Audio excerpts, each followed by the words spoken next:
नमस्ते और जोहार। आज पुनः आप सभी का स्वागत है हमारे आज के इस नए वीडियो में। विगत कई सप्ताह से मैं चर्चा कर रहा था विशेष रूप से national framework for early childhood stimulation 2024, जिसका नाम नवचेतना दिया गया है भारत सरकार के द्वारा, जिसमें बताता है कि विशेष रूप से जो हमारे 0 से 3 वर्ष के बच्चे हैं उनके लिए हम कैसे हमारा एंगेजमेंट होगा, कैसे हम उस बच्चे को बेटर स्टिमुलेट कर पाए ताकि उनका ज़िंदगी जो है बेहतर हो पाएगा। आपको सबको मैं कई बार बता चुका हूँ कि हमारे जो बच्चे हैं उनका जो ब्रेन का डेवलपमेंट होता है वो सबसे ज़्यादा अगर कहीं होता है तो जन्म से लेकर के शुरुआत के 6 साल में होता है, और इवन जन्म का जो बाद अगर 2 साल बोले और थोड़ा जन्म के जो पहले गर्भावस्था का जो 9 माह है तो वो जो 1000 डेज है वो और क्रिटिकल होता है, काफ़ी इंपॉर्टेंट होता है। तो विगत में कई सप्ताह में मैं 3 चैप्टर पे मैं डिस्कस किया, थोड़ा थोड़ा बताया आप लोग को, अलग अलग पार्ट में मेरा ये वीडियो बना हुआ है। मुझे लगता है कि आप लोगों ने देखा होगा, आप लोगों ने एंजॉय किया हुआ होगा। और आज मैं जो बात करूंगा वो चैप्टर 4 के ऊपर बात करूंगा। चैप्टर 4 है creating opportunities for early learning through month wise calendar, अर्थात हम इन बच्चों के लिए एक मंथ वाइज कैलेंडर बना दें और उस कैलेंडर के अकॉर्डिंग अगर घर में हम अगर हम एज ए पेरेंट्स हैं तो हमें देखना पड़ेगा कि उस कैलेंडर के अकॉर्डिंग हम मूवमेंट कर रहे हैं या नहीं कर रहे हैं, या अगर हम कोई आंगनवाड़ी कार्यकर्ता हैं या इस तरह के लोग हैं जो हम समाज में उन लोगों को सिखाने के पीछे लगे रहते हैं तो हम भी उसको ट्रैक कर सकते हैं। तो इसके लिए हालांकि मैं आज एक ब्रीफ में बताऊंगा आज, और आने वाले वीडियो में मैं एक कैलेंडर के तरह से डिटेल शेयर करूंगा आप लोगों को, ताकि एक डिटेल कैलेंडर हर मंथ का एक एक्टिविटी का कैलेंडर होगा। अर्थात जब बच्चा 1 महीने का होगा तो क्या करेगा, 2 महीने का होगा तो क्या करेगा, 3 महीने का होगा तो क्या करेगा, इस तरह से मैं 36। सो वेट करिएगा मेरे उस वीडियो का, बहुत ज़बरदस्त होने वाला है अगला मेरा वीडियो। परंतु आज मैं इसका बैकग्राउंड में बता दूं मैं आपको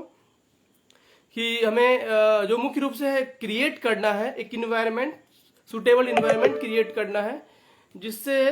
बच्चे के ग्रोथ में अर्ली स्टिमुलेशन में एक मदद मिले। अब इसके लिए क्या कर सकते हैं, इसके लिए मैं आपको 5 पॉइंट बताऊंगा आज। सबसे पहला पॉइंट ये है जो कि है प्ले मटेरियल, अर्थात खेलने वाला सामग्री। अगर आपके पास पर्याप्त मात्रा में खेलने वाली सामग्री है, हम लोग बात करेंगे वो घरेलू भी हो सकता है, बाहर का भी हो सकता है, तो डेफिनेटली बच्चा क्या होगा, उसका जो ब्रेन स्टिमुलेट होगा और वो मदद करेगा हमारा प्ले मटेरियल। उदाहरण के लिए मैं कुछ एग्जाम्पल दूं। अगर ये छोटे बच्चे हैं मान लेते हैं तो ये देखिए इस तरह का जो खिलौना को पकड़ सकता है बच्चा, जो थोड़ा सा मतलब 0 से 3 साल के, मैं अलग अलग कैटेगरी में बात कर रहा हूँ। ये थोड़ा मोटा अगर कम होगा तो शायद और बच्चा पकड़ सकता है, थोड़ा ज़्यादा मोटा होगा थोड़ा ज़्यादा एज चाहिए होगा। और एक इसी का एक एक्टिविटी टावर एक्टिविटी होता है, जो कि एक नीचे अगर हम लोग एक नीचे बेस बड़ा मान लेते हैं अगर है तो, और इसके ऊपर अगर हम थोड़ा छोटा वाला अगर कर दें और इससे छोटा छोटा करके हम टावर एक्टिविटी की तरफ करा सकते हैं। तो ये भी एक छोटा सा स्टिमुलेशन हो सकता है बच्चे को लर्न करने के लिए, सीखने के लिए।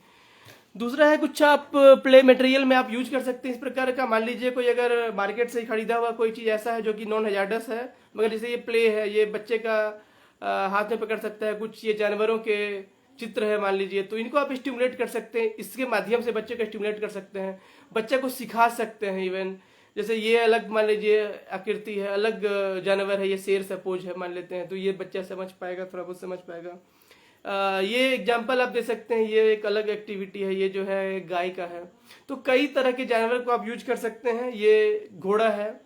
तो कई तरह से आप जानवर को यूज कर सकते हैं जो प्ले मटेरियल में, ताकि बच्चा जो है प्रॉपरली ग्रोथ हो पाए। दूसरा है कि और मैं एग्जाम्पल अगर दूं तो एक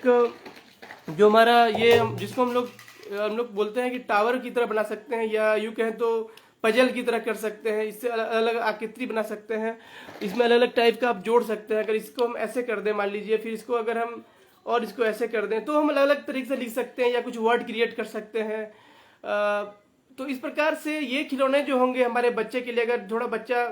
और यही अगर साइज थोड़ा बड़ा, चूंकि छोटा बच्चा होगा थोड़ा साइज बड़ा देना पड़ेगा ताकि आसानी से कर पाए। ये थोड़ा सा बड़ा बच्चा को यूज कर सकता है, मतलब जब 2 साल से ज़्यादा हो जाएगा तो मान लीजिए इस प्रकार का छोटा बारीक वाला काम कर पाएगा। लेकिन थोड़ा अगर और पहले अगर हुआ तो जो मैं पहले एग्जाम्पल दिखाया था टावर का कि गोल्ड सर्कल में जो बहुत सारे आइटम्स रहते हैं उसको ऊपर ऊपर करते हुए ऊपर लेके आना है।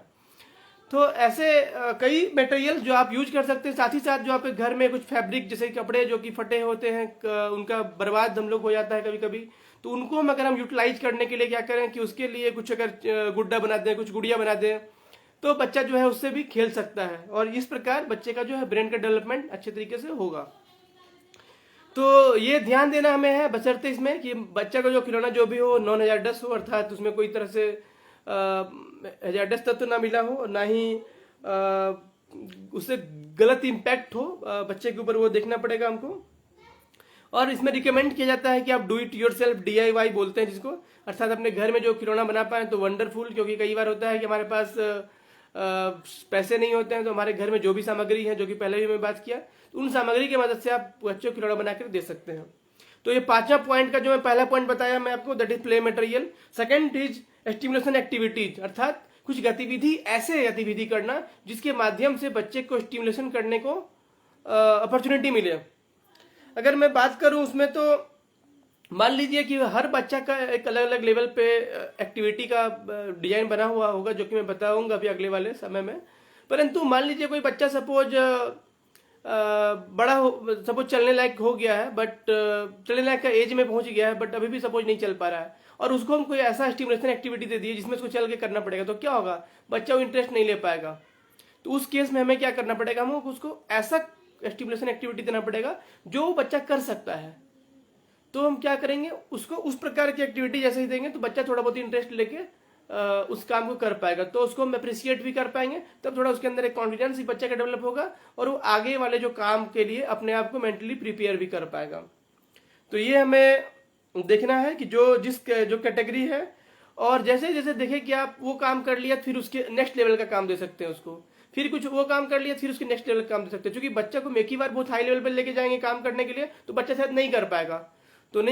उसके अंदर भी एक आपसी मतलब मन में खींच होगी उसके बच्चे के मन में कि मेरे से ये काम नहीं हो पा रहा है, भले ही आपको बता नहीं रहा है, बट उसके मन में चल रहा होगा। तो ये हमें देखना पड़ेगा।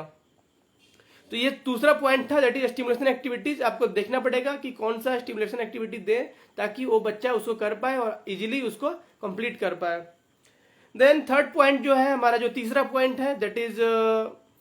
इंश्योरिंग सेफ्टी एंड सिक्योरिटी, जिसका मतलब है कि हमको सेफ्टी और सिक्योरिटी पे इंश्योर करना पड़ेगा, ध्यान देना पड़ेगा। अर्थात मुझे याद है कि जब बच्चा हमारा जब छोटा होता है, तो कई बार क्या होता है कि जब वो पलटने वाले क्रम में जब आ जाता है, जब बच्चा पलटने लगता है, मान लीजिए 6 महीने के बाद अपने शरीर पेट के बल पे, तो क्या करते हैं हम, अगर बच्चा सपोज सोया हुआ है और आपको लग रहा है कि पता नहीं ये बाद में जगेगा, तो हो सकता है कहीं लुढ़क के कहीं बेड के नीचे ना गिर जाए, तो हम लोग क्या करते हैं, चारों साइड से तकिया को दे देते हैं, 4 साइड से एक तकिया इधर से, एक तकिया, मान लीजिए सपोज ये पिल्लो है, तो एक पिल्लो को इधर से दे दिए, दूसरा पिल्लो को इधर से दे दिए, तीसरा पिल्लो इधर से दे दिए, चौथा पिल्लो इधर से दे दिए। जब हम डिफरेंट साइड में पिल्लो को दे देंगे तो क्या होगा, बच्चा जल्दी उतना स्पीडली पलटने का अवस्था में नहीं हो पाएगा, और जब उतना तेजी से बच्चा पलट नहीं पाएगा तो डेफिनेटली क्या होगा, उसको कोई दिक्कत नहीं होगा, मतलब इन द सेंस दिक्कत नहीं होगा कि मतलब बच्चा सिक्योर रहेगा, एक तरह से बच्चा सुरक्षित होगा हमारा। साथ ही साथ कुछ ऐसे चीज देखना पड़ेगा हमको, उसके आसपास कोई ऐसा खिलौना तो नहीं रखा हुआ है जिससे कोई इंजर्ड हो जाए, कोई ब्लेड टाइप का चीज रखा हुआ तो नहीं है, कोई ऐसा चीज जिससे कैंची टाइप का चीज तो रखा हुआ नहीं है जिससे कहीं वो इंजर्ड ना कर ले अपने आप को। तो इस तरह की छोटी छोटी चीजें हमें ध्यान देनी पड़ेगी, क्योंकि बच्चा बहुत काफी अभी कोमल होता है, जो शुरुआत का जो बच्चे का जो समय रहता है, विशेष रूप से 3 साल से कम के बच्चे हैं, डेफिनेटली बहुत उनका त्वचा भी काफी मुलायम होगा और थोड़ा बहुत अपने आप को इंजर्ड कर सकते हैं इन सारी चीजों से। साथ ही साथ हमको ये भी देखना पड़ेगा कि सिक्योरिटी का माहौल रहे। आप याद करिए, जब हम लोग बच्चे को गोद में उछालते हैं थोड़ा ऊपर की तरफ, तो बच्चा क्या होता है, वो ट्रस्ट करता है हम पर और इजीली वो हंसता रहता है, और फिर उसके बाद हम वापस ले लेते हैं उसको अपने गोदी में, क्योंकि बच्चा को एक ट्रस्ट है कि ये मेरे पापा हैं, या मेरी माँ है, या मेरे दादा है, दादी है, नाना है, नानी है, या मेरे जो भी हैं, जो भरोसा जिस पे करता है बच्चा कि मुझे ये गिरने नहीं देगा। तो ये ट्रस्ट जो है, तो ट्रस्ट बनता है वो प्रॉपर हमको इन्वायरमेंट देने से, सिक्योरिटी देने से। तो वो सिक्योरिटी की व्यवस्था हमको करना पड़ेगा कि बच्चा जो है सेफ एंड सिक्योर रहे, उसको कोई मतलब ऐसा कोई जगह ना रहे जहाँ से वो बहुत तेजी नीचे से ऊपर से गिरने का स्कोप ना हो, जहाँ पे लिमिटेड स्कोप हो। और साथ ही साथ जो आसपास का जो जगह है मैं उसको रखूंगा, जैसे मैं एग्जांपल दिया तकिए का, उसको बांध के रखेंगे एक तरह से, मतलब बांधना मतलब ये नहीं कि रस्सी से बांध देना, बांधना मतलब उसको एक सिक्योर जगह पे बना के रखना है। सो दैट इज द मतलब ये जो तीसरा हमारा जो पहलू है। चौथा पॉइंट हमारा है वो है जेंडर रिस्पॉन्सिव इंटरेक्शन। अर्थात जेंडर रिस्पॉन्सिव इंटरेक्शन का मतलब है कि हमारे समाज में लड़कियों और लड़कों दोनों को कई बार क्या होता है कि एक समान भाव से देखा नहीं जाता है और एक भेदभाव जैसा हो जाता है। तो लेकिन हमें क्या करना है एज ए पेरेंट्स, हमें क्या करना है एज ए आंगनवाड़ी वर्कर या हम एज ए सीनियर सिटीजन या और भी जो लोग हम लोग केयर गिवर अगर हैं, तो हमें को ध्यान रखना है कि चूंकि बच्चों के लिए हमको दोनों तरह की अपॉर्चुनिटी प्रोवाइड करना है। मतलब ऐसा नहीं हो कि लड़कियों के लिए कुछ हम लोग स्पेसिफाई सर्टेन एक्टिविटी कर दें, लड़कों के लिए कुछ अलग स्पेसिफाई कर दें। हमको बचपन में समय में उनको सभी तरह के माहौल देना चाहिए, सभी तरह का एक्टिविटी में इन्वॉल्व रखना है, ताकि ऐसा नहीं रहे कि किसी को ये लगे कि मैं एक अलग जैसा हूँ। क्योंकि बच्चा भले ही बोल नहीं रहा है हमको, बट वो फील कर रहा है जरूर, वो उसके वो दिमाग में वो चीज़ जुड़ रहा है और वो भविष्य के लिए एक सेटअप कर रहा है अपने माइंड में। तो हमको कोशिश ये करना है उनका अपना कोई ऐसा हमें स्टेटमेंट नहीं देना है जिस स्टेटमेंट से देख करके बच्चा समझ जाएगा कि मेरा ये बिजनेस हो रहा है। हमको स्टेटमेंट भी अच्छे तरीके से देना है ताकि हम बच्चे लड़के और लड़कियां दोनों को इक्वली हम ट्रीटमेंट कर पाए। तो ये करना होगा। देन उनका हमको अपॉर्चुनिटी, जो मैं पहले भी बात की, दोनों को समान अपॉर्चुनिटी देना पड़ेगा। अगर एक खिलौना सपोज मान लीजिए बैट बॉल दे दिए एक को खेलने के लिए, तो दूसरे को भी हमको वो बैट बॉल लाके देना है शुरुआत के समय में, ताकि वो बच्चा दोनों चीज सीख पाए, समझ पाए, दोनों चीज अंडरस्टैंड कर पाए। अगर टावर गेम की ही बात करें तो ऐसा नहीं कि वो सिर्फ हम लड़कियों को देंगे या लड़कों को देंगे, वो दोनों के लिए एप्लीकेबल होगा। तो जो भी हमारा खेल होगा, जो भी हमारा स्टिमुलेशन की एक्टिविटी होगा, जो भी हमारा सेफ्टी सिक्योरिटी की बात होगी, ऐसा नहीं कि लड़कियां हैं तो उसको हम थोड़ा इनसिक्योर माहौल में छोड़ दें। तो हमको देखना है कि हमको प्रॉपरली दोनों के लिए बराबर एक समान भाषा में हमको ये करना, और दोनों के लिए हमको फ्रेज करना है। एंड मतलब जो हमें जो उनको प्रोत्साहन करना है, मोटिवेट करना है। अगर कुछ दोनों बच्चा अच्छा किया तो उसको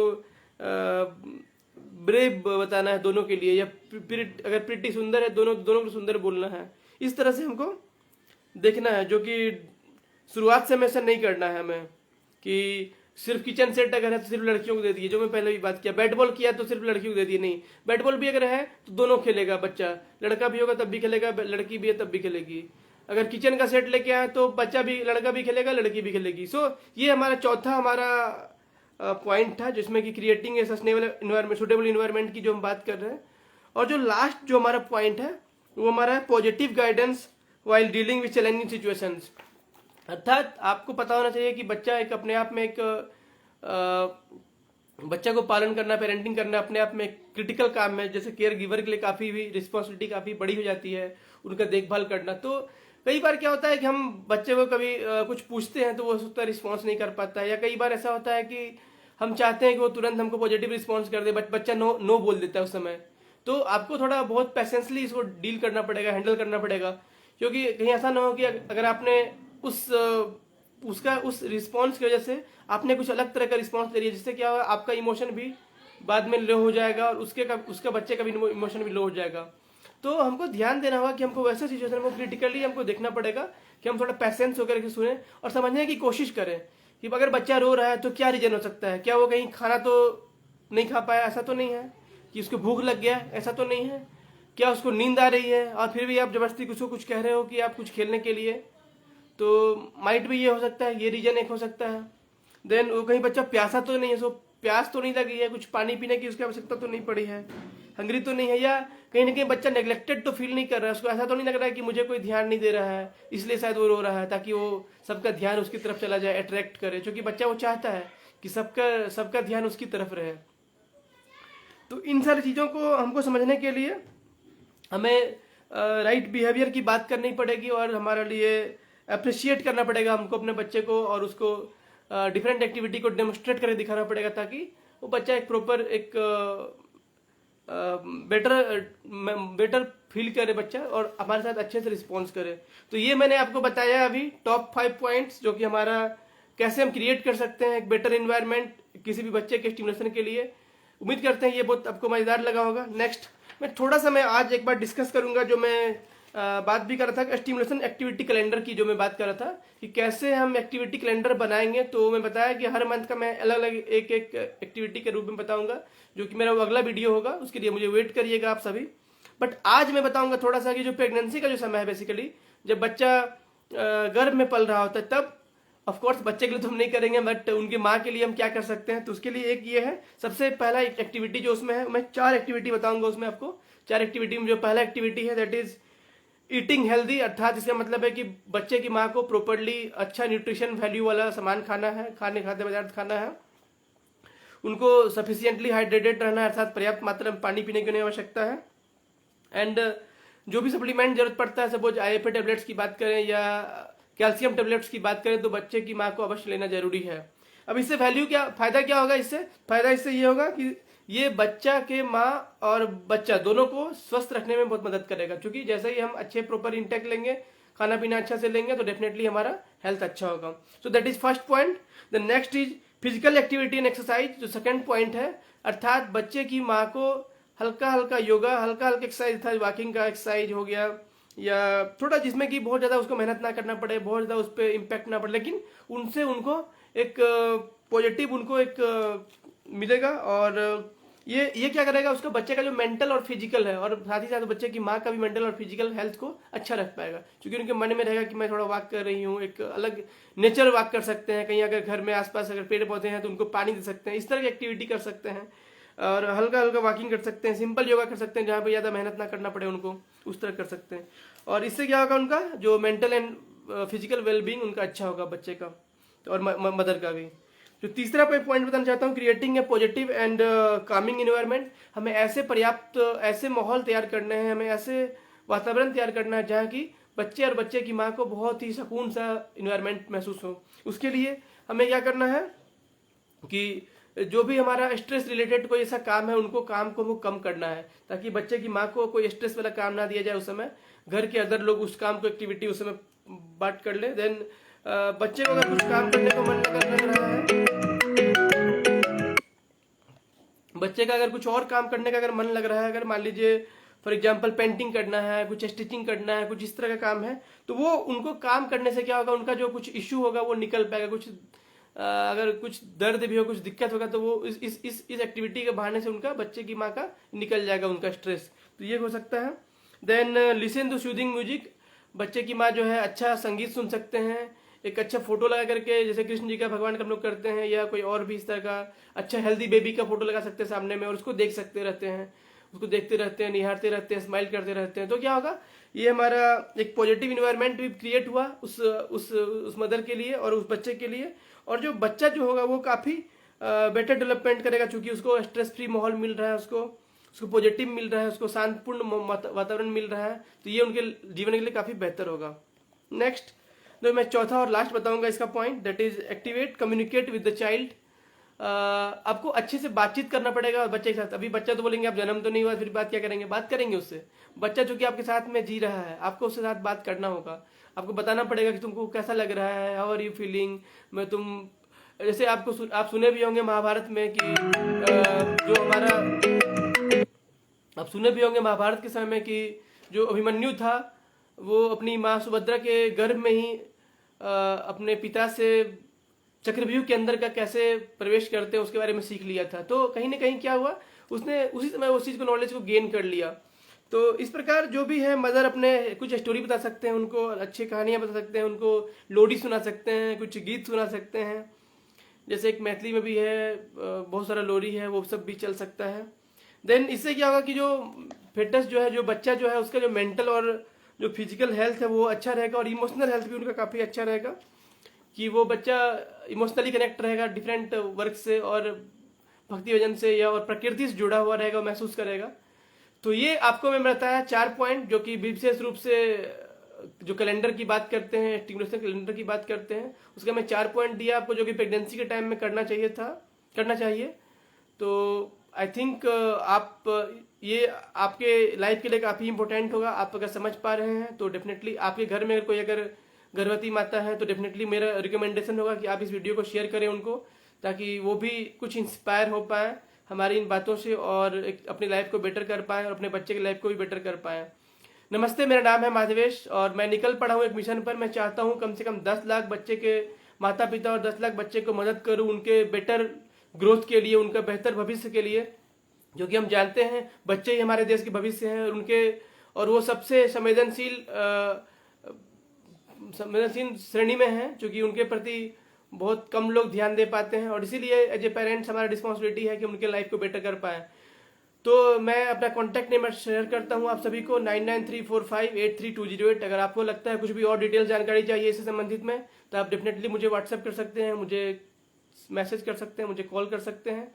उम्मीद करते हैं ये वीडियो आपके लाइफ में बहुत बड़ा वैल्यू लाया होगा, और मेरा अनुरोध होगा कि अगर आपने मेरे यूट्यूब चैनल सब्सक्राइब नहीं किया प्लीज सब्सक्राइब जरूर कर लीजिए, और साथ ही मेरे इस वीडियो को जरूर सभी तक पहुंचाइए ताकि सभी का भलाई हो सके। Thank you very much. Thank you very much.